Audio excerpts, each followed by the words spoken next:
안녕하세요. 좋은 하루 보내세요. 저희 채널이 마음에 드셨다면 좋아요와 구독 부탁드려요. 여러분의 응원이 힘이 된답니다. 자, 이제 실화를 하나 들려드릴게요. 아들이 내 여행 가방을 현관 앞에 내던지고 문을 잠그는 순간 나는 앞으로 6년간의 침묵이 더 이어질 것이며 그것이 내 인생 최고의 투자가 되리라는 것을 깨달았다. 물론 그때는 운명의 장난처럼 들렸지만 말이다. 나는 가장 좋은 외출복 차림으로 서서 할 수 있는 한 꼿꼿하게 허리를 폈지만 내 피부치는 나를 어제 버려진 쓰레기처럼 대했다. 그들은 상상도 못했을 것이다. 어제의 그 쓰레기가 언젠가 많은 이들이 멀리서 흠모하기만 하는 삶으로 바뀔 줄은. 제 이름은 박수진이지만 다들 그냥 수진이라고 부릅니다. 지금 제 나이 72. 이제 나는 확실히 안다. 누구도 깎아내릴 필요 없는 조용하고 정직한 승리만큼 달콤한 것은 없다는 것을. 그저 내 손으로 잘 살면 충분하다. 하지만 그때 2012년 10월 15일 내 세상은 부엌에서 깨진 접시처럼 산산조각 났다. 요란하고 창피하고 다시 붙일 수도 없었다.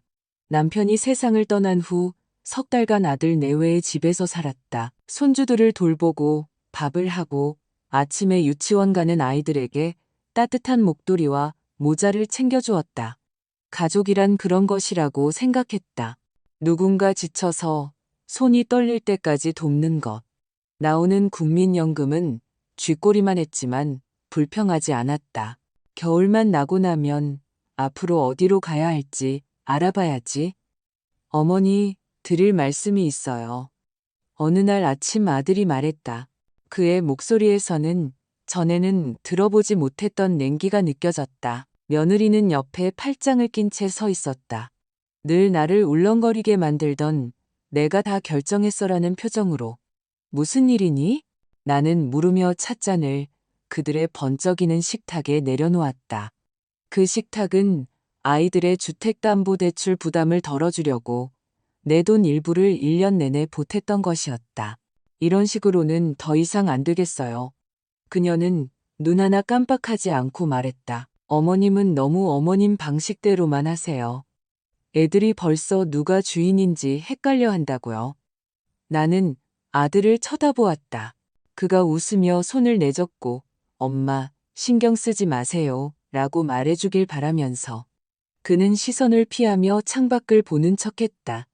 그럼 난 어디로 가란 말이냐? 내가 조용히 물었다. 내 목소리가 너무나 작게 나와 나 자신도 놀랐다. 그건 이제 저희 문제가 아니죠. 그녀는 어깨를 으쓱했다. 너무나 가벼운 그 몸짓에 나는 한기를 느꼈다. 어머님도 어른이시니 알아서 하세요. 20분 후 내 모든 인생은 여행 가방 2개와 종이 상자 하나에 담겨 있었다. 사진, 엽서, 브로치, 주방 행주에 담긴 60년의 세월. 딱 내가 들고 갈 수 있는 만큼만. 나머지는 며느리가 활기차게 말하길 자선단체에 보낼 거라고 했다. 마치 내게 큰 선심이라도 쓰는 것처럼. 아들은 짐을 옮기며 중얼거렸다. 일 복잡하게 만들지 마세요, 엄마. 그 순간 나는 그에게서 언젠가 내가 야간 근무를 하러 갈 때 울던 작은 남자아이의 모습을 보았다. 하지만 그녀가 문가로 나와 그의 팔꿈치에 손을 얹자 그의 얼굴은 다시 돌처럼 굳어졌다. 현관 앞에 차가운 첫 빗방울이 떨어질 때쯤 택시가 도착했다. 나는 뒤돌아보지 않고 차에 탔다. 강에서가 아니라 더 이상 무너질 곳이 없었기 때문이었다. 창밖으로 며느리가 내가 어제까지만 해도 아이들 양말을 딱 맞춰 개어놓던 방에서 벌써 가구를 옮기는 모습이 스쳐 지나갔다. 지갑에는 35만 원이 조금 넘게 있었다. 직장도 내 집도 없었다. 단 하나 포기하는 습관만은 없었다. 6주 동안 내 집이 되어준 곳은 국도변의 노을장이라는 이름의 여관이었다. 마치 누군가 나를 놀리고 싶었던 것 같았다. 락스 냄새와 타인의 불행이 뒤섞인 방에 하룻밤 숙박비는 3만 원이었다. 그래도 문이 잠기고 현관 앞으로 쫓겨난 뒤에도 머리 위로 비가 새지 않는 지붕이 있다는 것만으로도 사치스럽게 느껴졌다. 경비실의 백발이 성성한 김씨 아저씨는 2주째가 되자 내게 여분의 수건을 챙겨주며 속삭였다. 아주머니는 다른 분들 같지 않으시네. 힘내세요. 나는 고개를 끄덕였다. 목구멍에서 말이 나오지 않았기 때문이다. 가장 힘든 것은 첫 아침들이었다. 좁고 삐걱거리는 침대에서 깨어나 몇 초간 여기가 어딘지 분간하지 못하다가 문득 덮쳐오는 현실.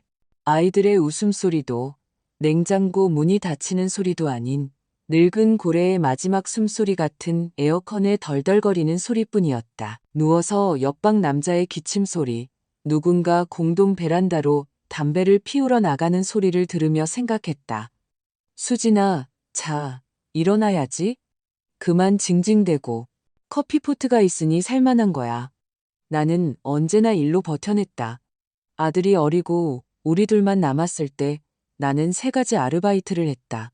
낮에는 가게에서, 밤에는 사무실 청소, 주말에는 다림질. 그때도 살아남았으니 지금도 살아남을 것이다. 나는 스스로에게 말하고 목도리를 둘렀다. 여관방들은 난방비를 아끼는 경향이 있었다. 가장 먼저 떠올린 곳은 도서관이었다. 그곳은 인터넷이 무료였고 따뜻하고 조용했으며 무엇보다 구인 공고가 있었다. 매일 아침 나는 버스비를 아끼기 위해 그곳까지 걸어가서 창가 같은 자리에 앉았다. 빛이 부드럽고 사람들이 큰 소리로 말하기를 주저하는 곳이었다. 60의 나이에 2 팔 벌려 환영해주는 곳은 없었다. 하지만 나는 환영받으러 온 것이 아니었다. 나는 동정이 아니라 기회를 찾고 있었다. 구인 공고를 옮겨 적고 전화를 걸고 정중한 연락드리겠습니다라는 말을 들었다. 나의 오랜 기술들을 새로운 문장으로 바꾸었다. 회계, 꼼꼼함, 전표, 처리 능력, 인내심. 다음은 고용센터, 이력서, 면접, 2~3번에 고민해 보겠습니다. 라는 말을 들으면 속이 얼어붙었다. 하지만 발은 저절로 다시 도서관으로 향했다. 더 찾아보기 위해서. 저녁이면 나는 여관 방으로 돌아와 작은 버너에 주전자를 울리고 월말까지 버티기 위해 지갑에 남은 돈을 세었다. 일주일치 죽, 빵, 차, 값싼 두부, 한모. 이만하면 됐어. 수진아, 징징대지 마. 침대 옆 협탁에는 사진 2장을 놓았다. 우스꽝스러운 털모자를 쓴 어린 아들의 사진과 남편과 함께 찍은 우리 부부의 사진. 둘 다 지쳐 보이지만 웃고 있었다. 울지 않은 것은 울고 싶지 않아서가 아니라 눈물이 힘을 앗아가고 아침에는 힘이 필요했기 때문이다. 몇 주가 지나자 나는 새로운 일과에 따라 사는 법을 배웠다. 아침에는 도서관, 낮에는 전화와 지원서 작성, 저녁에는 주전자로 끓인 뜨거운 물을 대야에 부어 밤에 다리에 쥐가 나지 않게 족욕을 했다. 그리고 낡은 수첩에는 도움이 될 만한 모든 것을 꼼꼼하게 노인 특유의 글씨체로 옮겨 적었다. 그럼에도 어느 순간 이런 생각이 스멀스멀 기어올랐다. 어쩌면 이게 끝일까? 어쩌면 이미 너무 늦었을까? 그런 저녁이면 나는 여관의 작은 베란다로 나가 어둠 속으로 사라지는 드문드문한 화물 트럭들을 바라보며 내 귀에 들리도록 소리내어 말했다. 사람들이 널 들쳐 메고 갈 때가 늦은 거야. 아직 내 발로 서 있는 한 늦지 않았어. 4주째에 처음으로 실제적인 연락이 오기 시작했다. 많지는 않았다. 5통 중 1통꼴이었지만 그것만으로도 숨통이 트였다. 한 번의 면접은 내가 몰라서가 아니라 그저 묵묵히 계산하는 모습을 보여주면 될 때 너무 애써 웃었기 때문에 떨어졌다. 2번째 면접은 3분 늦었다. 버스가 떠나버렸다. 다음 차는 40분을 기다려야 했다. 나는 걸었고 신발은 발을 조였다. 가는 길에 나는 나 자신과 내 신발에 화가 났고 3번째 기회는 절대로 놓치지 않겠다고 결심했다. 3번째 면접은 교회의 한 원예단지에서 있었다. 눈에 띄지 않는 간판. 그 아래에 나와 비슷한 나이의 여자 김영희 사장님이 있었다.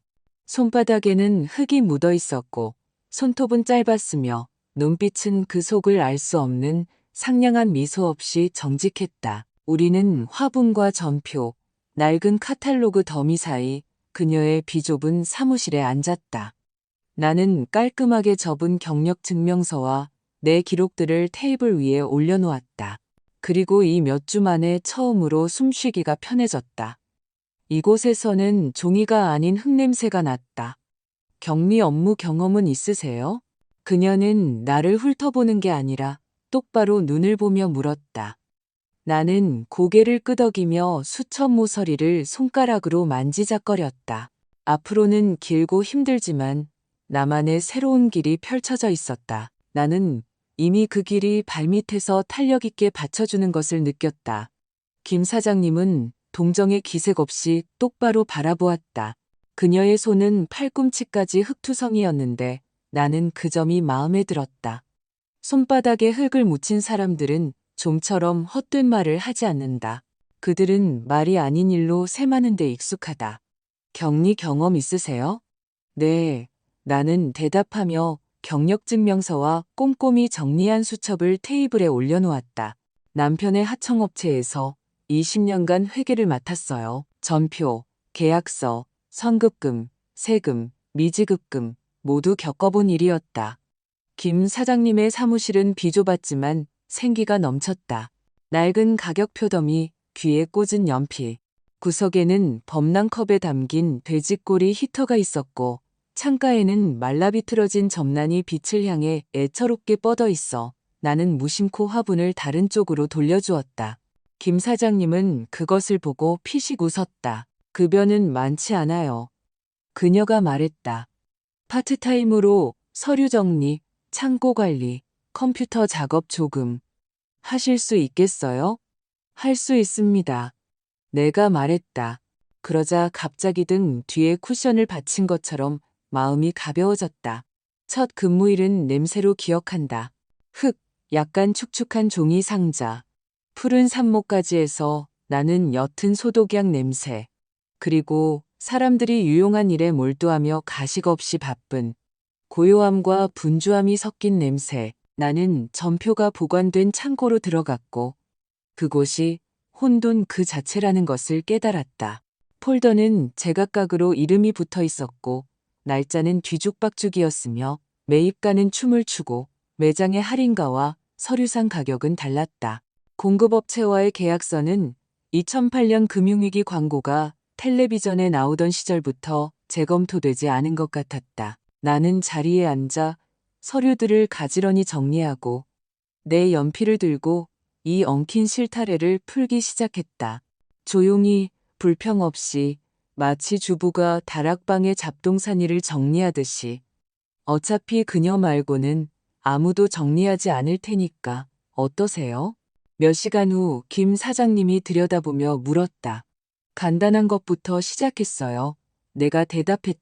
실제 매입가, 마진, 그리고 겨울 가격으로 진작 바꿨어야 할 계절 상품 가격을 별도 표로 정리할 거예요. 그리고 배송비를 개별적으로 지불하고 계신데 고정된 물류비로 통합 견적을 받으면 더 저렴할 거예요.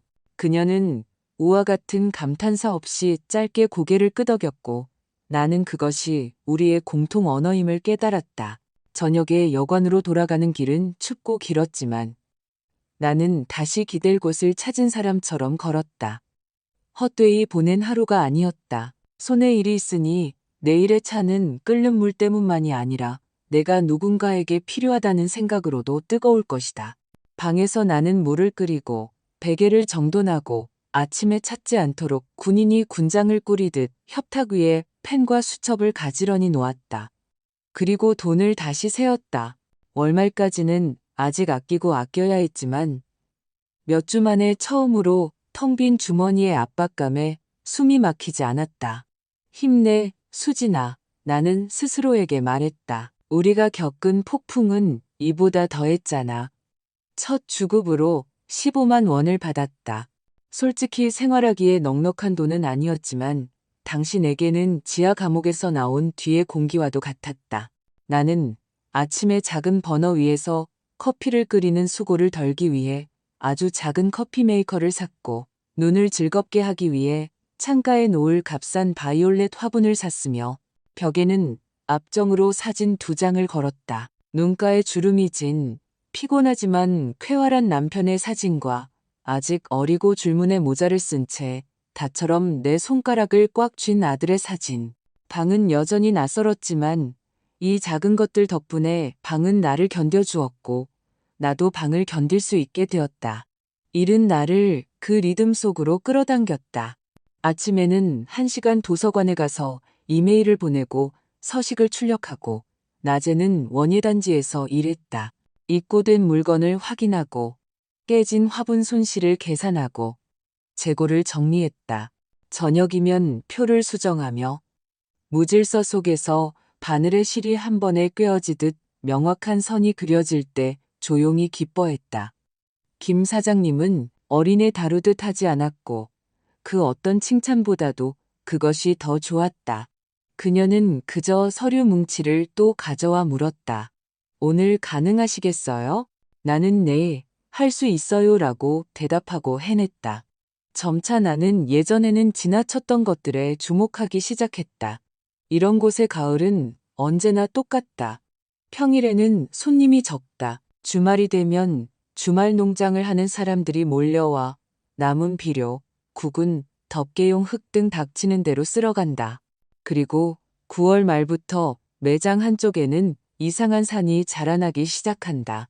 시든 잎이 달린 채 지쳐버린 화분 속 나무들, 노인의 손가락처럼 밖으로 삐져나온 긴 뿌리들. 옆에는 낡은 지게차가 서 있었고 젊은 직원들은 크리스마스 리스를 진열할 자리를 마련하기 위해 남은 것들을 컨테이너 쪽으로 던지고 있었다. 이거 전부 폐기하는 건가요? 나는 마치 폐기 처리 항목에만 관심 있는 척하며 무심하게 물었다. 그럼 어디다 둬요? 창고 직원이 손을 내저었다. 시즌 끝났잖아요. 이 죽은 것들을 누가 사겠어요? 나는 반박하지 않았다. 나는 오래전부터 바로 반박하지 않는 법을 배웠다. 먼저 보고, 생각하고, 그 다음 적절한 사람에게 물어보는 것. 저녁에 여관에서 잠이 오지 않았다. 김 사장님 사무실 창가에 있던 그 점란이 빛을 향해 한 번 돌려준 것만으로도 하루 만에 생기를 되찾았던 것을 떠올렸다. 제라늄이 물을 너무 많이 주지 않으면 어떻게 살아나는지, 가장 강한 식물도 엉뚱한 보살핌으로 고통받을 때 어떻게 죽어가는지를 생각했다. 죽은 것들이라고 직원들은 말했지만 내 머릿속에서는 갑자기 무언가 탁하고 떠올랐다. 어쩌면 이건 죽은 게 아니라 잠든 게 아닐까? 어쩌면 인내와 올바른 손길로 빚을 갚듯 이것들을 되돌릴 수 있지 않을까? 아침에 또 다른 전표들을 정리하며 나는 나도 모르게 숫자뿐만 아니라 마당에 있는 화분들도 세고 있는 것을 발견했다. 몇 개나 될까? 크기는? 품종은? 폐기 처리하면 돈으로 얼마일까?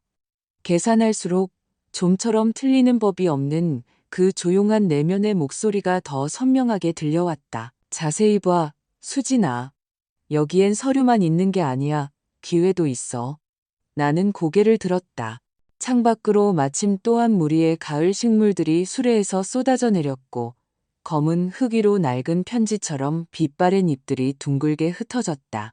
그리고 나는 바로 이 지점에서 내 인생이 다시 한번 전환점을 맞을 수 있다는 것을 깨달았다. 남의 부엌도 여관도 아닌 내가 스스로 결정하는 곳으로. 사장님, 나중에 그녀가 지나갈 때 내가 말했다. 저걸 버리지 않고 다른 방법을 써보면 어떨까요? 그녀는 멈춰 서서 눈을 가늘게 뜨더니 무슨 일이 벌어질지 흥미로워하는 사람 특유의 드물고 날카로운 미소를 입가에 띄었다. 다른 방법이라니 그게 뭔데요? 그녀가 물었다. 나는 숨을 들이쉬고 낡은 수첩에 깨끗한 페이지를 펼쳤다. 그곳에는 이미 놓인 특유의 꼼꼼한 글씨체로 첫 줄이 적혀 있었다. 계획. 김 사장님은 그때 반박하지 않았다. 그저 앞치마에 손바닥에 흙을 닦고 나를 곁눈질로 쳐다보며 말했다. 다른 방법이라니 그게 뭔데요? 알아듣게 설명해봐요. 버리지 말고요. 나는 깨끗한 페이지를 펼치며 대답했다. 죽은 게 아니라 잠든 식물들을 겨울 동안 제가 맡을게요. 제가 다시 살려내고 가지치기하고 분갈이해서 관리할게요.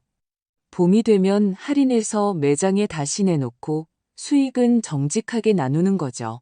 사장님은 공간을 확보하고 돈을 되찾을 기회를 얻고 저는 구걸하지 않고 돈을 벌 기회를 얻는 거예요. 사장님 리스크는 제로예요. 어차피 폐기될 것은 폐기되는 거고 만약 살려내면 우리에겐 수익이 생기는 거죠. 그녀는 끼어들지 않고 들었다. 한 번, 두 번 고개를 끄덕이더니 손가락 하나를 들어 올렸다.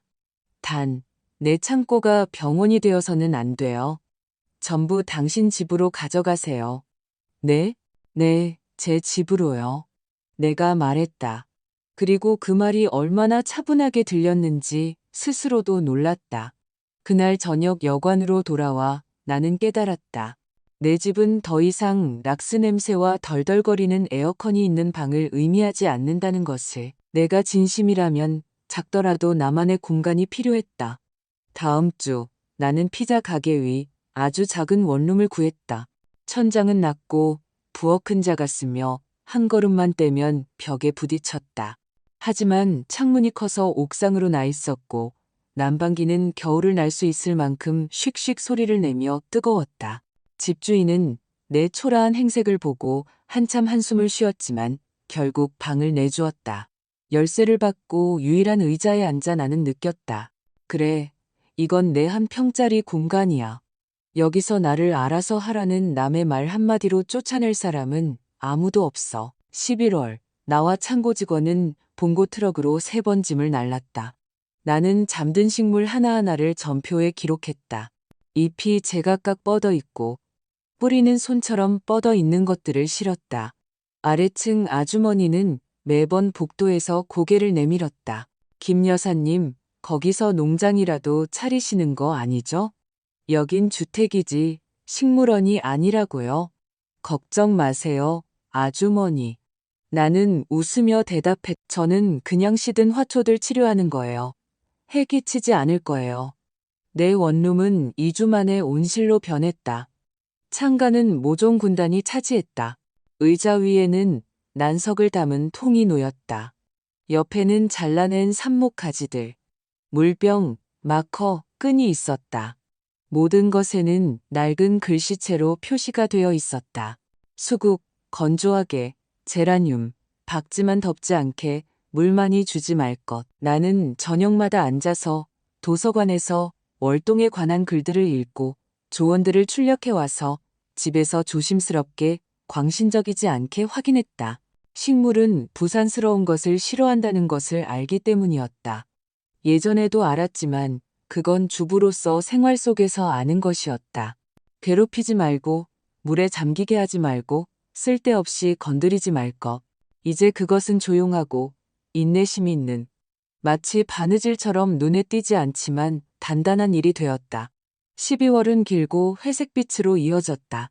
식물들은 침묵했고 그들과 함께 아파트도 침묵하는 듯했다. 하지만 나는 그 침묵이 어떻게 변하는지 들을 수 있었다. 흙에서 더 이상 축축한 창고 냄새가 나지 않았다.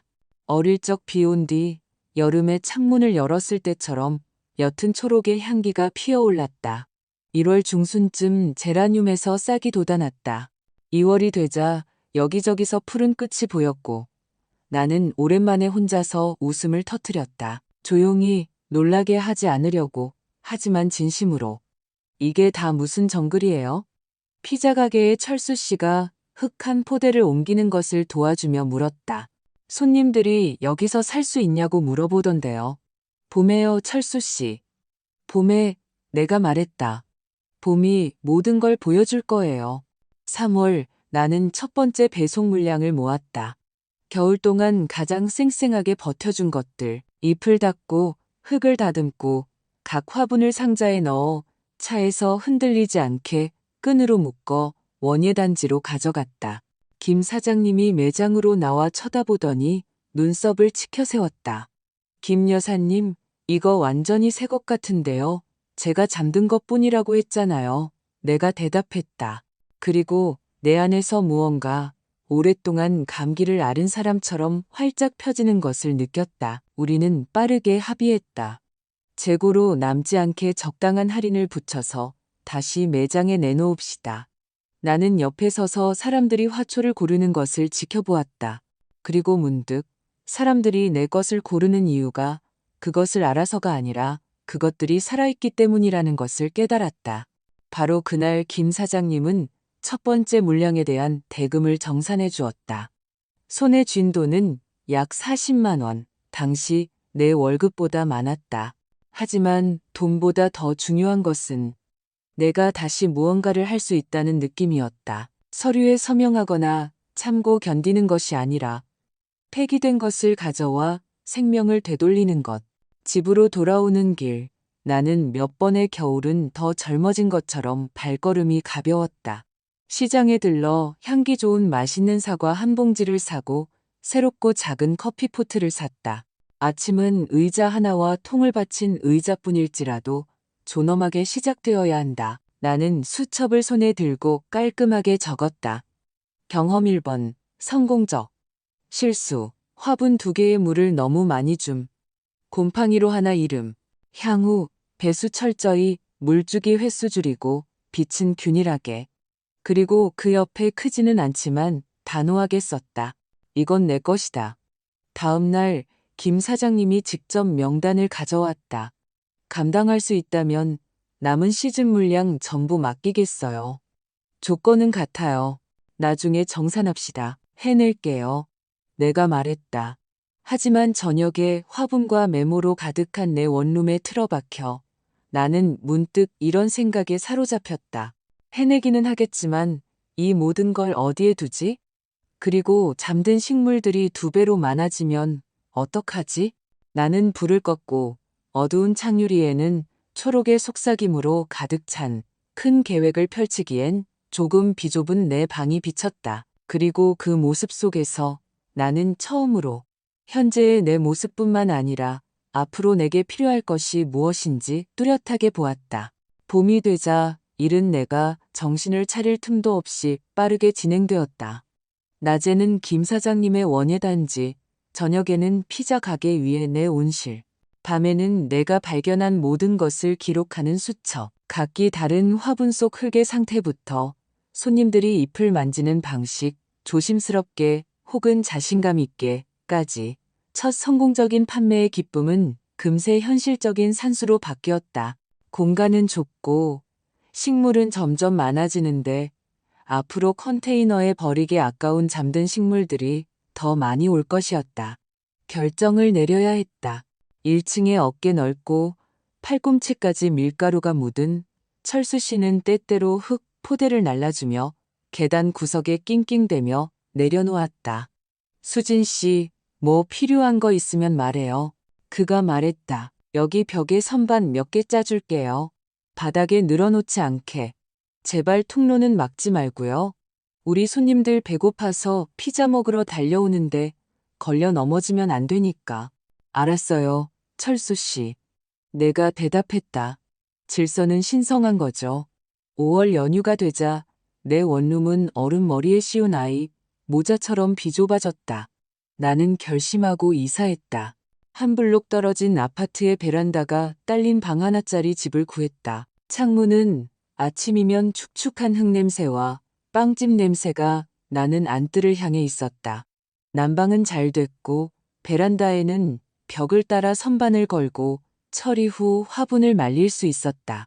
집주인은 물 많이 주지 말 것, 분무만 할 것이라고 쓰인 내 상자들을 보며 한참 얼굴을 찡그렸지만 내가 물바디와 덮개를 보여주자 동의했다. 저는 깨끗하게 써요. 물 한 방울까지 책임집니다. 같은 층의 이웃 아주머니는 처음에는 혀를 차며 말했다. 김 여사님, 여긴 주택이지 온실이 아니라고요. 하지만 내가 선물한 하얀 호접란이 그녀의 창가에서 꽃을 피우자 대화의 톤이 부드러워졌고 엘리베이터에서는 이렇게 속삭였다. 나도 바질 좀 키워봤으면 좋겠는데 우리 딸네 이탈리아 집에서 나는 향기처럼 말이야. 바질도 키우실 수 있을 거예요. 내가 웃으며 말했다. 물만 너무 많이 주지 마세요. 자존심이 세거든요. 육걸이 되자 입소문은 그 어떤 광고도 해내지 못할 일을 해냈다. 김 사장님네 그 수진 씨가 폐기 식물들을 살려낸대라는 소문이 시장에 퍼졌다. 또 다른 원예 창고에서 전화가 왔고 그 다음엔 두 번째 창고에서 연락이 왔다. 조용히 요란한 홍보 없이 그저 가져가실래요? 지분은 당신 방식대로요. 나는 가져와서 자르고 배수 처리를 하고 인내심을 갖고 각 식물을 지금은 너한테 신경 쓸 겨를이 없어. 상태에서 살아있어. 조금만 기다려줘 상태로 바꾸었다. 가을이 되자 나는 내 격리 업무보다 잠든 식물들로 더 많은 돈을 벌고 있었다. 김 사장님에게 솔직하게 말했다. 회계는 일주일에 이틀만 맡겨주세요. 나머지는 식물에 집중할게요. 그녀는 마치 그게 자신에게도 이득인 것처럼 고개를 끄덕였다. 그녀는 혼돈 속에서 질서가 태어나는 것을 보는 걸 좋아하는 것 같았다. 서류에서든 식물에서든 삶은 단순하게 안정되었다. 아침, 작은 주전자에 끓인 커피, 습도 확인, 분무, 그리고 월동과 해충에 대해 계속 공부하는 도서관 1시간, 낮, 배송과 구매, 저녁, 환자들 돌보기, 그리고 밤, 수첩. 수첩에는 이제 2개의 칸을 만들어 기록했다. 효과가 있었던 것과 앞으로 주목할 것. 첫 번째 칸에는 타이머가 달린 램프, 새로운 배수제 조합, 그리고 물을 덜 주는 것이 낫다는 규칙이 있었다. 두 번째 칸에는 식물들이 벽과 창가에 붙어 있는 것이 아니라 통로가 있고 물을 바로 줄 수 있도록 줄지어 설 수 있는 야외 공간에 대한 생각이 있었다. 물론 문제도 있었다. 집주인은 내가 또 다른 물바디를 들여올 때마다 깊은 한숨을 쉬었다. 배수 처리는 배수 처리지만 우리 집 천장이 고무는 아니라고요. 철수 씨는 따뜻한 날, 내 벽 앞에 행인들이 모여들 때 투덜거렸다. 사람들이 저 화분 파는 거냐고 물어봤고, 그것이 그가 배달 상자를 내놓는데 방해가 되었다. 그리고 내 마음속에서는 점점 더 같은 현이 울렸다. 베란다로는 부족해. 나는 몰래 복도에서 장사하고 싶지 않았다. 나는 서류를 갖추고 위생을 지키고 제대로 된 물과 빛이 있는 곳에서 어른답게 일하고 싶었다. 어느 날 저녁 김 사장님과 함께 전표를 정리하며 그녀의 비좁은 사무실에서 차를 마실 때 그녀가 아주 간단하게 말했다. 김 여사님은 자기만의 공간이 필요해요. 베란다나 계단이 아니라 창고나 경납고나 작은 온실 같은 거요. 그리고 어떻게 살릴지만 생각할 게 아니라 어떻게 계산하고 어떻게 팔고 어떻게 확장할지도 생각해야죠. 당신은 자선 사업을 하는 게 아니라 일을 하는 거잖아요. 알아요. 내가 말했고 내 심장은 기다리던 바로 그 말을 들었을 때처럼 쿵 내려앉았다. 시즌이 끝나고 우리가 또 다른 폐기 처리 확인서에 서명할 때 나는 무심코 잠들었던 식물과 살아난 식물을 숫자로 계산했다. 처음으로 1년 동안 얼마나 많은 돈이 컨테이너로 사라질 뻔했고 우리가 얼마나 많이 매장으로 되돌려 보냈는지에 대한 그림이 그려졌다. 그 숫자는 나조차도 가슴이 따뜻해질 정도였고 김 사장님은 눈썹을 치켜 세웠다. 보세요. 내가 말했다. 이건 아깝다의 문제가 아니라 돈을 버리지 않는다의 문제예요. 그렇군요. 그녀가 대답했다. 그리고 당신이 이제 소상공인 지원센터에 가야 한다는 문제이기도 하고요. 거기 똑똑한 여자들이 앉아 있어요. 앞으로 뭘 해야 할지 조목조목 알려줄 거예요. 나는 고개를 끄덕였지만 마음속으로는 여전히 미지의 문 앞에 선 것처럼 두려웠다. 열면 그곳은 이미 다른 공기일 것이다. 밤에 나는 뒤척이며 물바디에서 걸레 위로 물이 떨어지는 소리를 들었다. 그리고 생각했다. 수진아, 너는 물 뿌리게만 될 수 있겠니? 아니면 네가 하는 일이 취미가 아니라 먹고 사는 일이라는 것을 남에게 설명할 수도 있겠니? 아침에 나는 가서 상담을 신청했다. 날짜와 시간이 적힌 카드는 남편 사진 옆 책상 위에 놓여 있었고 창밖에 빛이 비쳐 종이는 거의 새하얗게 보였다. 카드에는 소상공인 지원센터 214호 이선영이라고 적혀 있었다. 그리고 나는 베이지색 벽의 복도에 서서 사무용품과 커피 냄새를 들이마시며 문손잡이를 잡고 있었다. 문 너머에서는 누군가 서류철을 넘기고 펜을 딸깍거리는 소리가 들렸다. 그 순간 나는 깨달았다. 어쩌면 바로 지금 내 인생이 다시 한번 전환점을 맞을지도 모른다는 것을. 남의 집도 여관도 아닌 결정도 책임도 온전히 내가 져야 하는 곳으로.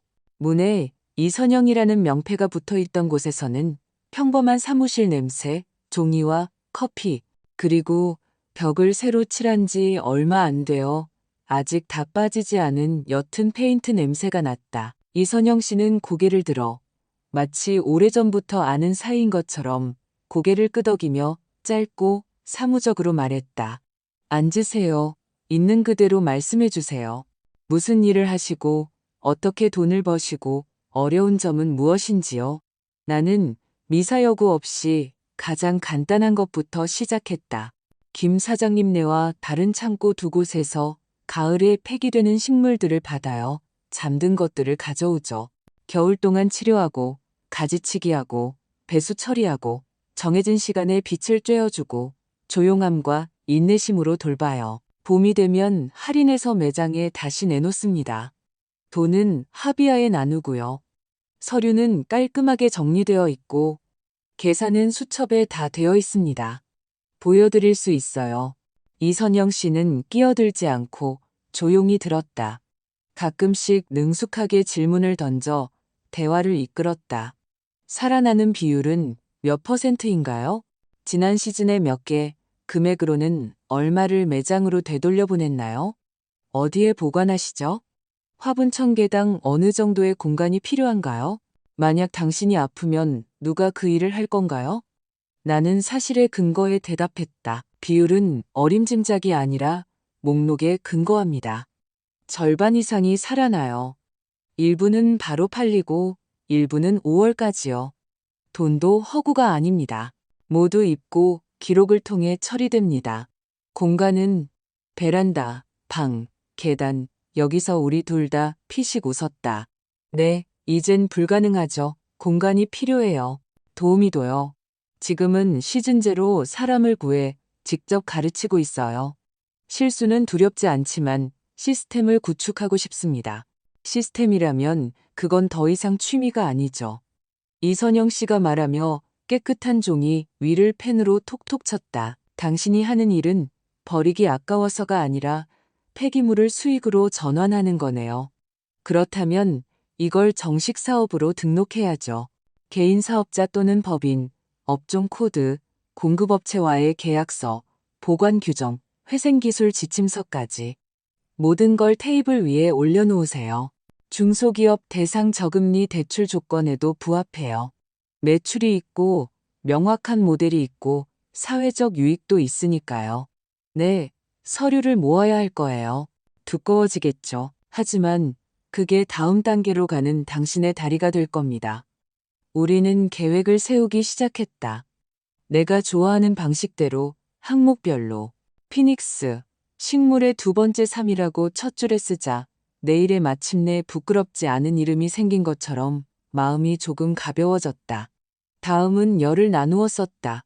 입구, 분류, 가지치기, 분갈이, 빛과 물 조절, 회계, 매장 반환, 필요시 소매 판매. 이선영 씨는 담담한 어조로 덧붙였다. 그리고 반드시 만약을 대비해야 해요. 만약 겨울이 길어지면, 만약 전기료가 오르면, 만약 공급업체가 늦어지면, 만약 당신이 지치면. 플랜 B는 항상 필요해요. 몇 주가 흘렀다. 나는 낮에는 원예단지와 내 아파트 베란다를 오가며 살았다. 밤에는 계산을 수정했다. 이선영 씨는 수정사항을 알려주었다. 어떤 부분은 숫자가 부족하다고 지적했고, 어떤 부분은 출처를 보여주세요 라고 요구했으며, 어떤 부분에서는 웃었다. 김 여사님, 낙관적이시네요. 하지만 우리는 은행과 비관주의자의 언어로 대화해야 해요. 그래야 기분 좋게 놀라게 해줄 수 있죠. 우리 둘은 두꺼운 서류철을 만들었다.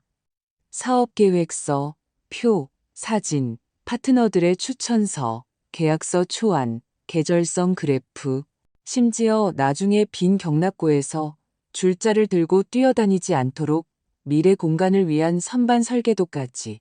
대출 이야기가 나왔을 때 나는 처음으로 주춤했다. 첨부 서류 목록은 반죽처럼 불어났다. 증명서, 명세서, 납세, 이력, 에너지 비용 계산서, 보험. 2번이나 모든 걸 미루고 싶었다. 늙어서 심장도, 신경도 예전 같지 않아라고 생각하면서. 하지만 이선영 씨는 차분한 목소리로 말했다. 이건 나이 문제가 아니에요, 김 여사님. 이건 질서의 문제죠. 당신은 그걸 두려워하지 않잖아요. 그걸로 살아가시잖아요. 은행 면접은 건조하게 진행되었다. 완벽한 정장을 입은 젊은 담당자는 우리 서류를 넘기며 이선영 씨가 이미 내게 수십 번 물었던 똑같은 질문들을 던졌다. 그리고 눈도 들지 않은 채 말했다. 예측이 대담하시네요. 시장이 당신을 성장하기도 전에 삼켜버리지 않을 거라고 생각하는 이유가 뭔가요? 나는 예전 실패한 면접에서처럼 웃지 않고 앞으로 몸을 기울여 테이블 위에 사진 3장을 놓았다. 가을의 죽은 식물, 1월의 같은 화분, 3월의 잎이 무성한 같은 화분. 이건 약속이 아니기 때문입니다. 내가 말했다. 이건 제가 이미 하고 있는 일이에요. 지난 봄에 우리는 한 곳에서만 500만 원이 넘는 상품을 매장으로 되돌려 보냈습니다. 컨테이너에 버려졌을 것들로요. 제 계산으로는 450제곱미터의 공간과 2명의 조수가 있으면 이 수치를 2배로 늘릴 수 있습니다. 나머지는 만약이 아니라 언제의 문제입니다. 그는 이선영 씨를 쳐다보았다. 그녀는 고개를 끄덕이거나 반박하지 않고 그저 확신이 없으면 동조하지 않을 사람처럼 조용히 옆에 앉아 있었다. 아마도 바로 그 태도가 그 어떤 말보다도 그를 더 빨리 설득했을 것이다. 답은 일주일 후에 왔다. 나는 우편함에서 봉투를 열었다. 거기에는 검은 글씨로 하얀 종이에 이렇게 쓰여 있었다. 발전 자금 저금리 대출 승인. 그 액수는 내 속을 간지리게 했다. 터무니없는 수십억이 아니라 정확히 공간을 빌리고 선반과 테이블, 램프를 사고 수도와 배수 시설을 설치하고 봄까지 운영 자금을 유지할 수 있는 만큼이었다. 나는 벽에 기대어 눈을 감고 노을장의 내 방을 떠올렸다. 덜덜거리는 에어컨과 협탁 위에 사진 2장. 눈가에 주름이 진 남자와 줄무늬 모자를 쓴 남자아이. 자, 수진아. 나는 스스로에게 말했다. 우리 거기서 꽤 멀리까지 온 것 같구나. 공간은 교회의 한 공단, 예전 창고 자리에서 찾았다. 400제곱미터가 넘는 공간, 벽돌 건물, 높은 천장, 봉고 트럭이 드나들 수 있는 문. 안은 텅 비고 먼지가 쌓여 있었지만 수도가 연결되어 있었고 전기도 들어왔으며 집주인은 장기 계약이라면 인색하지 않았다. 나와 철수 씨는 하루 만에 첫 선반들을 옮겼다. 젊은 친구 2명이 약간의 돈을 받고 테이블 조립을 도와주었다. 나는 구석구석 구역을 나누었다. 입고, 가지치기, 분갈이, 격리, 반환 준비 완료. 벽에는 날짜, 입고 물량, 온도, 습도를 적을 칠판을 걸었다. 첫날부터 나는 노트북이 아닌 종이로 된 일지를 쓰기 시작했다. 만져볼 수 있고 언제든 필요한 페이지를 펼칠 수 있도록. 첫 2명의 조수는 아는 사람을 통해 구했다. 옆집 사는 여성은 꼼꼼하고 손이 섬세해서 각 화분을 할머니 댁 그릇처럼 다루었다. 그리고 같은 동네의 젊은 청년은 인내심 있고 말수가 적었지만 자기가 해냈다는 것을 깨달았을 때 눈이 빛났다. 나는 그들에게 내 물을 덜 주는 것이 낫다는 원칙을 보여주었고 왜 우리가 더 빨리가 아니라 더 올바르게 관심이 있는지 설명했으며 침묵을 지킬 것을 상기시켰다. 식물은 옆에서 부산 떠는 게 아니라 조용히 바스락거리는 것을 좋아한다. 파트너들과의 계약이 줄을 이었다. 김 사장님은 당연했다. 그 다음은 예전부터 구두로 일해왔던 두 창고였다. 이제는 정식으로 계약을 맺었다. 그 다음엔 동네 다른 가게들, 그리고 다른 지역에서 전화가 왔다. 잠든 식물들을 깨우신다던데 저희 남은 물량도 가져가실래요? 우리는 서명을 하고 책임과 기한을 명시했다. 그때마다 내 가슴 속에서는 무언가 딸깍하는 소리가 났다. 마치 새로운 도장 하나하나가 몇 차 물량에 대한 것뿐만 아니라 일에 대한 나의 권리를 확인해주는 것 같았다. 저녁이면 나는 혼자 늦게까지 남았다. 텅 빈 경납고에 앉아 희미하게 윙윙거리는 램프 소리를 듣고 호스와 배수구를 확인하고 일지의 운영 방식에 대한 수정 사항을 기입했다. 나는 이 침묵이 좋았다. 여관의 텅 빈 침묵이 아니라 방과 후 교실에 남아 칠판의 분필을 지우고 창밖으로 보랏빛 노을을 볼 때와 같은 일하는 침묵. 겨울이 가까워질 무렵 우리는 첫 대규모 잠든 식물들을 받았다. 짐꾼이 휘파람을 불 정도였다. 이걸 다 어디다 두시려고요? 제자리예요. 내가 대답했고 거짓말이 아니었다. 저녁이 되자 모든 화분은 제자리에 꼬리표와 일지 한 줄과 함께 서 있었다. 나는 늦게 집에 갔다. 주머니 속 전화기는 새로운 메시지로 진동했다. 한 창고는 일정을 확인했고 다른 창고는 조건을 물었다. 나는 그저 내 아파트에 도착해서 주전자를 올리고 잠시 침묵 속에 앉아있고 싶을 뿐이었다. 나는 문을 열고 목도리를 풀었다. 부엌에서 스위치가 조용히 딸깍 소리를 냈고 그 순간 전화벨이 울렸다. 모르는 지역 번호였다. 박수진 씨 되시죠? 남자의 목소리는 정중하고 차분했다. 안녕하세요. 저는 이 지역의 대형 생활용품 및 인테리어 체인점의 5호입니다. 저희가 여사님 연락처를 받았습니다. 협력에 대해 논의하고 싶어서요. 그는 정중하지만 보통 큰 이야기가 시작되기 전에 그런 잠시의 틈을 두었다. 나는 끓고 있는 주전자와 내 부엌이 비치는 어두운 창문을 보며 깨달았다. 내 앞에 아직 준비된 답이 없는 또 다른 전환점이 기다리고 있다는 것을. 전화는 끈질기게 울렸다. 마치 내가 이미 의자 등받이를 잡고 대답을 망설이고 있다는 것을 아는 것처럼. 긴 하루 끝에는 오직 침묵만이 간절했고 주전자는 마침 알맞게 끓고 있었다. 나는 수화기를 들었다. 박수진 씨, 안녕하세요. 저희는 이 지역의 대형 생활용품 및 인테리어 체인점입니다. 목소리는 불필요한 상냥함 없이 차분했다. 두 곳의 원예단지에서 연락처를 받았습니다. 폐기 직전의 식물들을 되살리는 재주가 있으시다고요. 한번 뵙고 싶습니다. 만남은 주말로 잡혔다. 나는 혼자 가지 않았다.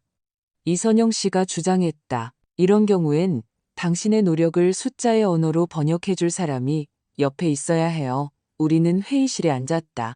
맞은편에는 정장을 차려입은 남자들과 여자 하나가 있었다. 테이블 위에는 그래프가 놓여 있었고 각자 태블릿을 들고 있었다. 그 모든 것이 약간 압박감을 주었다. 나는 침묵과 인내에 대해 이야기하는 사람인데 이곳 사람들은 열과 퍼센트를 좋아하는 것 같았다. 어떻게 하시는지 설명해 주시죠. 그들 중 한 명이 말했다. 자신을 지속 가능한 발전 부서의 데이비드라고 소개했다. 그리고 그것이 저희에게 금전적으로 또 평판면에서 어떤 이득을 주는지도요. 나는 식물에 대한 사랑 이야기로 빠지지 않았다. 테이블 위에 전과 후 사진, 그리고 살아난 식물 옆에 두 번째 3이라는 작은 꼬리표가 달린 우리 매장 사진 인쇄물을 올려놓았다. 그리고 조용히 설명했다. 저희는 10월에서 11월에 폐기되는 것들을 가져와 분류하고 치료하고 관리해서 봄에 다시 매장으로 돌려보냅니다. 더 이상 동정의 대상이 아니라 상품으로서요. 가격과 진열 위치를 잘 조절하면 재고로 남지 않고 팔려나갑니다. 이선영 씨가 숫자로 뒤를 바쳤다. 지난 시즌 파트너사를 기준으로 저희는 어떤 경제 전문가라도 계산기 근처가 따뜻해질 만한 금액의 상품이 컨테이너로 가는 것을 막았습니다. 개수로는 이만큼, 회전율로는 이만큼, 마진으로는 이만큼입니다. 그리고 중요한 것은 마법이 아니라는 겁니다. 과정은 단계별로 나뉘어 있고 각 단계는 문서화되어 있습니다. 파일럿 프로젝트를 해봅시다. 데이비드가 결론을 내렸다. 인접한 두 구역의 하이퍼마켓에서요. 당신의 지침서와 우리의 매장으로요. 6개월간의 성과를 3가지 항목으로 비교해 봅시다. 판매 전환율, 재고 회전 속도, 그리고 고객 반응. 결과가 좋으면 규모를 확장하죠. 우리는 악수했다. 집으로 돌아오는 길. 나는 저물어 가는 도시를 걸으며 규모를 확장하는 것이 아니라 서두르지 않는 법에 대해 생각했다. 내 일에서는 서두르면 뿌리가 부러진다. 파일럿 프로젝트는 순탄치만은 않았다. 한 매장에서는 경비원들이 처음에 잠든 식물을 실은 우리 차를 막아섰다. 폐기물품은 이중 확인 없이는 반출 불가라는 이유였다. 다른 매장에서는 매니저가 살아난 식물들을 가장 어두운 줄에 놓으려고 했다. 마침 거기가 비어 있거든요. 나는 그늘과 외풍이 일주일 만에 우리의 모든 노력을 앗아갈 것이라고 설명해야 했다. 하지만 사람들은 다 다르다. 어떤 사람은 투덜거리고 어떤 사람은 빨리 배운다. 한 달 후 매장에는 두 번째 삶, 경제적이고 환경 친화적이라는 깔끔한 안내판이 생겼다. 손님들이 멈춰서서 살펴보고 고르기 시작했다. 계산대에서 한 할머니는 내게 이렇게 말하기도 했다. 이것들, 우리 집에 있던 것들 같네. 겨울을 이겨냈구먼. 괜찮아, 다시 살아날 거야. 4월이 되자 숫자들이 표에 정리되었다. 이선영 씨는 마치 주부가 따뜻한 음식을 식탁에 내놓듯 서두르지 않고 만족스러운 표정으로 그것들을 가져왔다. 재고 회전 속도는 증가했고 판매 전환율은 괜찮은 수준에 도달했으며 금전적으로 파일럿 프로젝트는 비용을 상쇄하고도 남았다. 우리는 보고서를 들고 데이비드에게 갔고 그는 프레젠테이션이 아닌 나를 보며 말했다. 이건 정직한 일이군요. 확장합시다. 확장은 단순히 새로운 매장을 의미하는 것이 아니었다. 그것은 질서에 관한 것이었다. 우리는 피닉스, 식물의 두 번째 삶을 상표로 등록했다. 나는 기술 지침서를 완성하고 누구나 이해할 수 있는 수준으로 규정을 다듬었다. 어떻게 자르고, 어떻게 배수 처리를 하고, 어떻게 빛을 주어야 하는지, 그리고 더 중요한 것은 어떻게 방해하지 않아야 하는지를 손으로 직접 보여주는 간단한 교육 영상을 만들었다. 인근 지역에서 나는 기적을 행하는 사람이 아니라 인내심 있고 쓸데없이 손대지 않는 운영자들을 찾기 시작했다. 우리는 풍선과 리본이 달린 프랜차이즈가 아니라 라이선스와 지원, 규정, 공급, 품질 관리, 그리고 정직한 비율을 제공하는 모델이었다. 2시즌 만에 우리는 15명의 운영자를 확보했다. 거대한 체인은 아니었지만 손으로 짠 숄처럼 단단했다. 따뜻하고 풀어지지 않는. 이선영 씨는 내가 이제 방법론 전문가가 되었다고 농담했고 나는 웃었다. 단어는 멋지지만 의미는 간단했기 때문이다. 사람이 이해하고 제대로 할 수 있도록 설명하는 것. 피자 가게 철수 씨는 가끔 저녁에 들러 마르게리타 피자를 가져왔다. 농담 아시죠? 라며 이제 자기 아내가 베란다에서 바지를 키운다고 자랑했다. 당신이 가르쳐줬잖아요. 삶도 일과 함께 움직였다. 나는 공원 근처 낡은 아파트의 방 2개짜리 집으로 이사했다. 그곳에는 작은 안뜰이 있었는데 실험용 나무 테이블 2개를 놓는 것을 허락받았다. 그리고 목요일마다 우리는 그곳에서 작은 여성 모임을 가졌다. 나와 이선영 씨, 그리고 다른 2 친구는 책에 대해, 손주들의 새 학기에 대해, 그리고 우리 나이에 누구에게도 변명할 필요 없는 자기 일을 갖는 것이 얼마나 좋은지에 대해 이야기했다. 나는 식물이 아닌 사람에 대한 새로운 교훈들을 담은 수첩을 만들었다. 누구와 어떻게 대화하고, 어디서 침묵하고, 어디서 주장하고, 어디서 칭찬하고, 어디서 차 이야기로 화제를 돌리는 것이 좋은지. 3번째 해 가을, 우리는 그 체인점의 지역회의에 공식적으로 초청받았다. 노을장과 베란다 출신인 내가 큰 강당에 앉아 마이크에 대고 어떻게 창고의 마이너스를 매장의 플러스로 바꾸는지 이야기했다. 정장을 입은 사람들은 주에 깊게 들었고 나중에는 악수를 청하러 다가왔다. 나는 물론 긴장했다. 언제나 나 자신을 그 어떤 정장보다도 평범하다고 생각하기 때문이었다. 하지만 그들의 눈에는 무시가 아닌 관심이 있었고 그것은 어떤 조명보다도 따뜻했다. 돈도 달라졌다. 안정적이고 예측 가능해졌다. 운이 좋아서가 아니라 일정에 따라, 계절에 따라. 나는 심지어 작은 여행을 떠나기도 했다. 자랑하기 위해서가 아니라 그저 낯선 도시의 해변을 걸으며 서두르지 않고 생각하기 위해서였다. 그날 저녁 벤치에 앉아 나는 몇 주 동안 아들의 말을 떠올리지 않았다는 것을 깨달았다. 용서에서가 아니라 삶이 마침내 남의 잔인함이 아닌 나에 대한 것이 되었기 때문이었다. 가끔 나는 우리가 초기에 조수로 뽑았던 청년, 민호를 보며 생각했다. 저 아이가 바로 내 아들이야. 언젠가 쓸모없다는 말을 들었지만 지금은 가장 까다로운 삽목 가지들과도 소통하는 아이.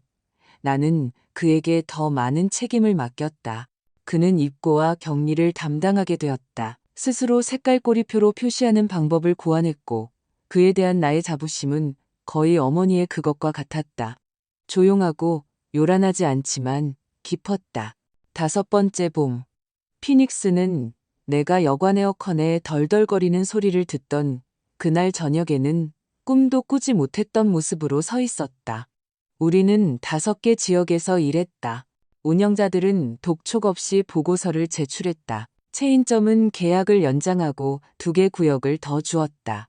그리고 김 사장님의 손주들은 장터에 와서 돕고 웃고 뛰어놀았다. 마치 삶이 식물뿐만 아니라 단순한 기쁨도 되돌려줄 줄 아는 것 같았다. 그럼에도 모든 일에는 다음 단계가 있다. 그것은 평범한 어느 날 문득 깨달았다. 이선영 씨가 내 부엌 창가에서 차를 다 마시며 무심코 말했다. 좀 더 넓은 곳에서 사셔야겠어요, 김 여사님. 실험용 화분들을 베란다로 옮겼다. 다시 들여오는 수고 없이 땅이 있는 집에서요.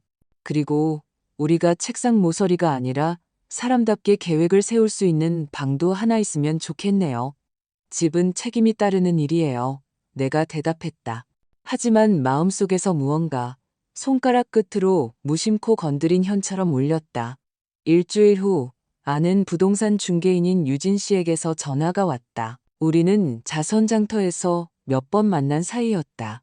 그녀는 내 이야기를 대략적으로 알고 있었고 언제나 설탕 발린 말 없이 직설적으로 말했. 수진 씨, 희소식이 있어요. 솔빛 언덕에 오래된 저택이 매물로 나왔어요.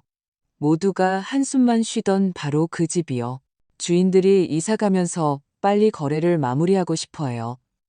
무리한 제안처럼 들리는 거 알지만 일단 한번 보시기라도 하세요. 나는 전화를 끊고 창가에 오랫동안 앉아 있었다. 창가에는 물바디들이 마르고 있었고 난방기위 끈에는 라벤더 다발이 흔들리고 있었다. 창밖은 어두워지고 있었고 공원에서는 늦은 새들이 울었다. 그리고 나는 문득 현관, 계단, 넓은 베란다, 그리고 빛을 위한 유리방을 아주 뚜렷하게 보았다. 그리고 깨달았다.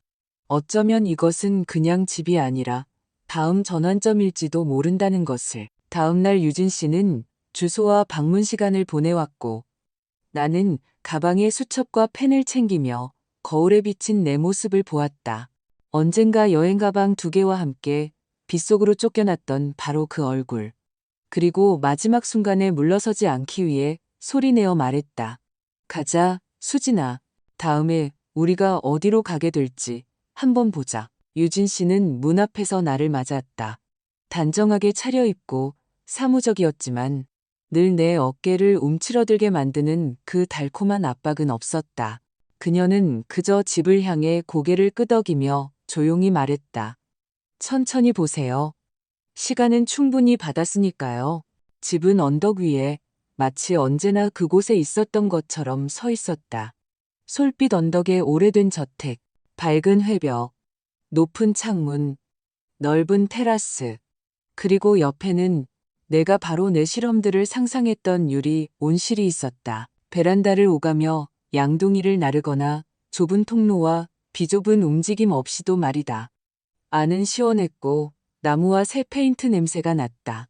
대리석 현관, 참나무 계단, 천장까지 닿는 책장이 있는 서재. 그리고 팔꿈치로 주전자를 밀어내며 도마를 놓을 필요 없이 여유롭게 요리할 수 있는 부엌. 안방에서 나는 창가로 다가갔다. 도시가 손바닥 위에 놓인 듯 보였고 저 아래 기와지붕 집들 사이에는 언젠가 내가 몇 달간 방을 빌렸던 동네도 그리고 지금 내 아들 내외가 사는 동네도 있었다. 멀고도 가까운 곳에 나는 서서 생각했다. 어쩌면 삶이란 이렇게 측정되는 것일지도 모른다고. 위에서 내려다보기 위해서가 아니라 마침내 편안하게 숨쉬기 위해 한 걸음씩 올라가는 것. 유진 씨는 재촉하지 않았다. 마음에 드세요? 마음에 들어요. 내가 말했다. 하지만 그 말은 내 가슴 속에서 일어나는 감정을 표현하기에는 너무 부드러웠다.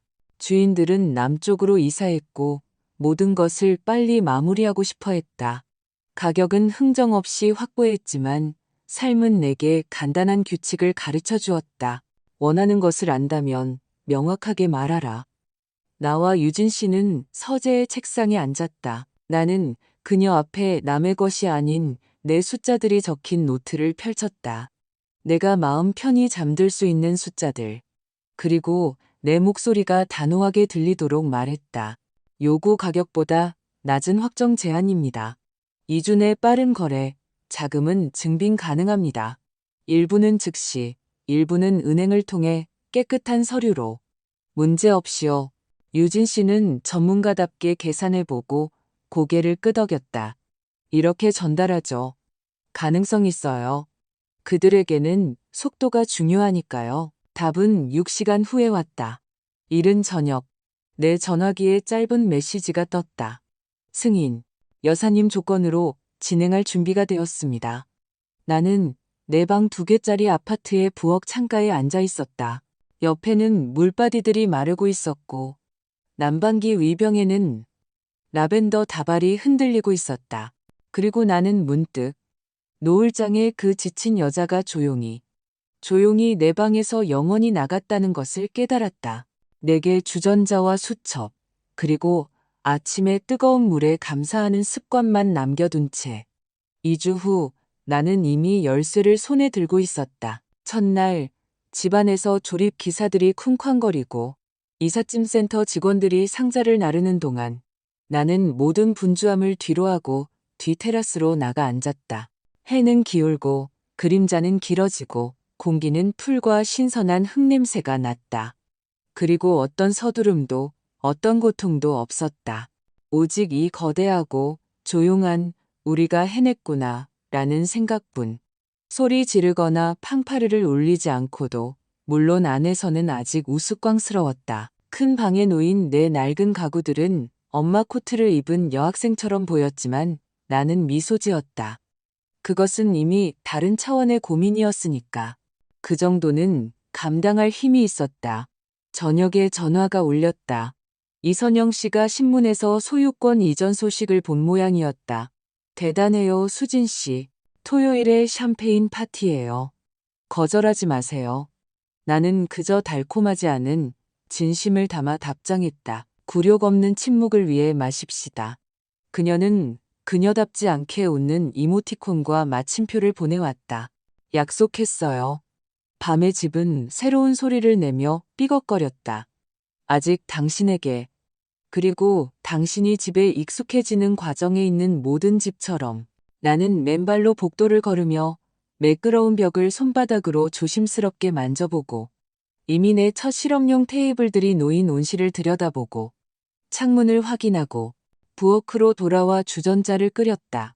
그리고 앉아서 새로운 벽 안에서 물이 끓는 소리, 가슴속에서 낡은 불안이 물러나는 소리, 그리고 너는 집에 있어 라는 생각이 조용히 제자리를 찾는 소리를 들었다.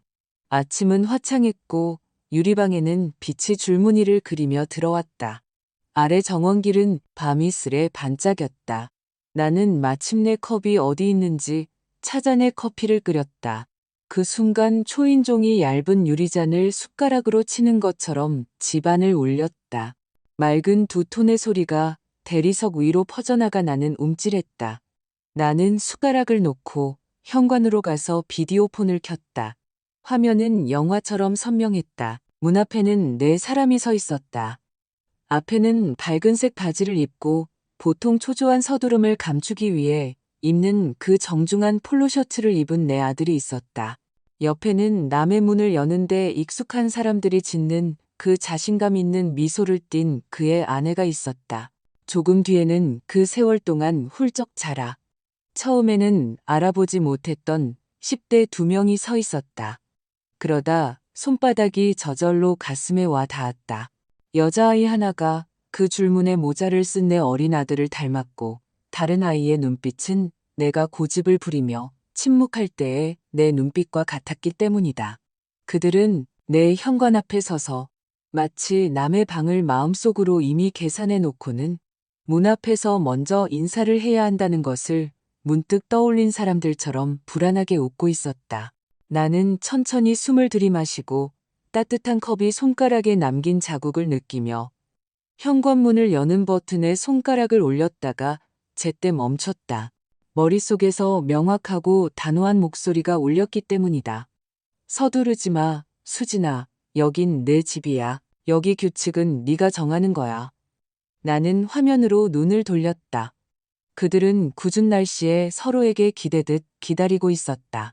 나는 열림이 아니라 통화 버튼을 눌렀고 내 목소리는 차분하게 현관으로 퍼져나갔다. 안녕하세요. 무슨 일로 오셨죠? 나는 통화 버튼에 손가락을 댄 채 스피커에서 바람 소리가 살짝 스치고 그들 중 누군가 헛기침하는 소리를 들었다. 어른들이 갑자기 남의 문 앞에서 학생이 된 기분을 느낄 때 항상 그런 법이다. 안녕하세요. 무슨 일로 오셨죠? 어머니, 축하드리려고요. 아들이 말했다. 그의 목소리는 그의 셔츠보다 더 나이 들어 있었다. 신문에서 소유권 이전 소식을 읽었어요. 뵙고 이야기도 하고 싶어서요. 축하는 받았어요. 내가 차분하게 대답했다. 이야기는 들어오세요. 하지만 명심해요. 내 집은 조용해요. 다툼이나 불평은 용납하지 않아요. 그들은 거실로 들어와 오랫동안 남의 방을 마음속으로 나누었지만 이제는 손을 어디에 둬야 할지 모르는 사람들처럼 주위를 둘러보았다. 나는 일부러 그들을 중앙이 아닌 창가에 앉혔다. 그곳의 빛은 정직해서 가식적인 행동을 하기 어렵다. 테이블 위에는 차를 내놓았다. 설탕은 권하지 않았다. 설탕이 들어간 대화는 좀처럼 정직하게 흘러가지 않는다. 어머니, 아들이 시작했다. 저희가 잘못했어요. 그때 저희는 서둘러 변명하지 마. 내가 말했다. 솔직하게 말해. 지금 왜 왔니? 며느리가 내가 한때 예의라고 착각했던 그녀의 비즈니스 미소를 지었다. 수진님, 저희는 가족이잖아요. 대근 공간이 남아도네요. 저희는 어려움을 겪고 있고요. 해결책을 찾을 때까지 잠시만 이라고 생각했어요. 잠시만.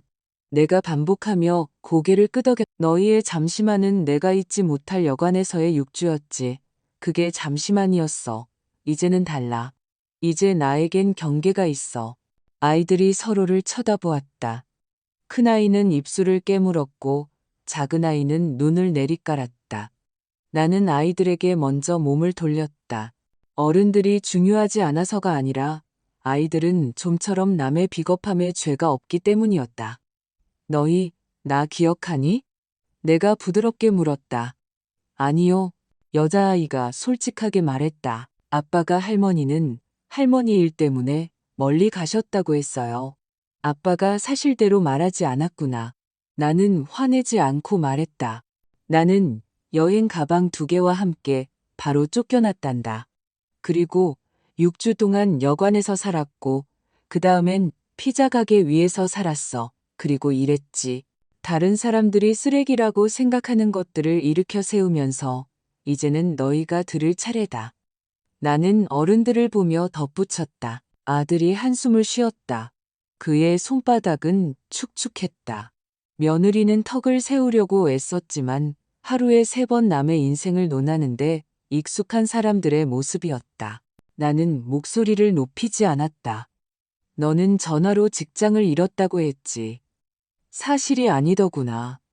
너는 6개월 전에 해고됐어. 가짜 보고서 때문에. 증거도 있어. 내가 탐정이라서가 아니라 고용센터에 아는 사람이 있는데 우연히 내 성을 봤기 때문이야. 나는 며느리에게 시선을 옮겼다. 신용카드 3개를 내 이름으로 아이들 이름이 아니라 만들어서 한도를 다 썼고 집은 2번째로 담보 잡혔고 지금은 소송 직전이더구나. 너희는 살 곳이 없어. 이게 사실이니? 긴 침묵이 흘렀다.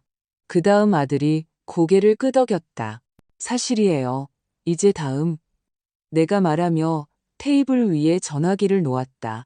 내가 쫓겨난 지 6개월 후에 너는 밤에 나를 찾아왔지. 술에 취해서 솔직하게 편지를 썼어. 이게 그 사진이야. 용서해달라고, 돌아와달라고, 그녀에게는 말하지 말아달라고 빌었지. 나는 며느리 쪽으로 고개를 끄덕였다. 떠날까 봐서 너는 내 진실 대신 그녀의 평온을 선택했고 7년 동안 침묵했어. 이것도 사실이지. 그는 손바닥으로 얼굴을 가렸다. 며느리는 허리를 폈지만 눈가가 떨렸다. 딸이 먼저 참지 못했다. 아빠, 이게 무슨 말이야? 어른들이 아이들 뒤에 숨는 거란다. 내가 대답했다. 그리고 이제 어른들은 너희 등 뒤에서 나와야 할 거야. 우리는 말없이 앉아 있었다. 벽난로 위시계만 진료 순서를 기다리는 병원처럼 똑딱거렸다. 더 이상 마시고 싶지도 말하고 싶지도 않았다. 나는 찻잔을 들어 손을 녹이고 모든 것을 제자리에 놓기 위해 말했다. 너희 둘은 이 집에 이사 오지 못해. 잠시도 당분간도 이건 내 집이야. 내 2발로 서 있어. 하지만 아이들에게는 문이 항상 열려 있어. 나와 소통하고 싶니? 진실부터 시작해라. 아이들에게 모든 것을 말해. 너희가 기억하는 대로가 아니라 있었던 그대로. 그 다음 너희 돈 문제를 정리해. 내 돈 없이. 엄마, 조요 없이. 일주일만 없이. 빨간 마이너스가 없는 명세서를 가져올 때. 해봤는데 안 됐어가 아닌 제대로 된 직장을 가졌을 때. 너희 스스로 가족이란 남의 집 열쇠가 아니라 자기 일에 대한 책임이라는 것을 깨달았을 때. 그때 전화해. 어쩌면 내가 문을 열어줄지도 몰라. 어쩌면 아닐지도. 나는 약속하지 않아. 며느리가 의자가 삐걱 소리를 내며 벌떡 일어섰다. 너무 잔인하시네요. 우린 가족이잖아요. 어머니를 빗속으로 내쫓는 게 잔인한 거지. 내가 말했다. 경계를 긋는 건 건강한 거야. 아들이 속삭였다. 어머니, 제발요. 제발이라는 말은 나중에 해. 내가 대답했다. 지금은 행동해. 아이들은 남고 싶다고 했고 나는 그들을 남겨두었다. 2시간 동안 우리는 앨범을 넘겨보았다. 줄무늬 모자를 쓴 남자아이, 피곤한 눈의 여자, 낡은 아파트 부엌에서의 파티, 냉장고에 붙은 우스꽝스러운 메모들. 아이들은 웃다가 남의 어른스러운 결정이 자신들의 세월을 얼마나 훔쳐갔는지 깨달았을 때 문득 조용해졌다. 우리는 간단하게 약속했다. 토요일에는 내 집에서 차를 마시고 평일에는 숙제는 했니? 같은 말이 아닌 살아있는 이야기를 담은 메시지를 나누기로. 저녁에 나는 직접 아이들을 문까지 바래다 주었다. 어른들은 갑자기 추워진 사람들처럼 옆에 서 있었다. 저희 또 올게요. 아들이 말했다. 받으려고 할 때가 아니라 책임질 준비가 되었을 때 오너라. 내가 말했다. 그리고 초대 없이는 우리 집에 들어오지 마. 집에 경보 시스템이 설치되어 있고 나는 버튼 누르는 걸 주저하지 않을 테니 문을 두드리는 법, 그리고 남의 인생에 들어가는 법부터 배우도록 해. 그들은 올 때보다 더 조용히 떠났다. 집은 다시 내 것이 되었다. 벽이 당신과 함께 숨쉬는 그 드문 순간. 나는 부엌으로 돌아와 차를 따르고 이선영 씨에게 전화했다. 그녀는 말없이 듣다가 마지막에 말했다. 그건 승리가 아니에요. 그건 질서죠. 네, 내가 대답했다. 그리고 나는 승리보다 그게 더 필요해요. 밤은 밝았다. 온실에서는 램프가 조용한 빛을 내며 깜박였다. 그 빛 덕분에 식물들은 아침이 올 것을 안다. 나는 오랫동안 유리창 옆에 앉아 길과 어두운 나무 그림자를 보며 생각했다. 이 몇 년 동안 내가 일으켜 세운 모든 것 중에서 가장 무거운 것은 덤불도 선반도 아니었. 그것은 남의 죄책감 아래 다시는 구부러지지 않도록 곧게 펴고 그렇게 유지해야 했던 내 자신의 등이었다. 일주일 후 아이들은 어른들 없이 둘이서 왔다.